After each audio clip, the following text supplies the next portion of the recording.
ગડખોલ ગ્રામ પંચાયતની હદમાં આવેલી શુભમ રેશન્સી સોસાયટીના રહીશો છેલ્લા 2 મહિનાથી વીજ પુરવઠાની સમસ્યાનો સામનો કરી રહ્યા છે.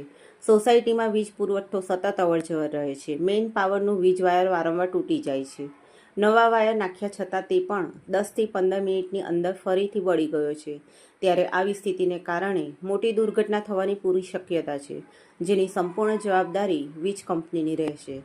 વીજ લાઇન બળી જવાથી રહેણાંક લોકોના જીવને જોખમ છે તથા આગ જેવી ઘટના થવાની પણ શક્યતા છે.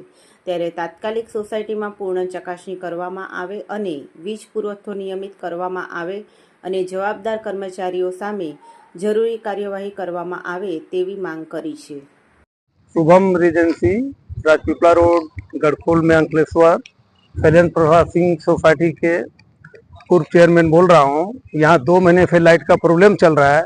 कभी भी लाइट वायर टूट के गिर जाता है, कभी लाइट फॉल्ट हो जाता है, 24 घंटा अप डाउन होता है।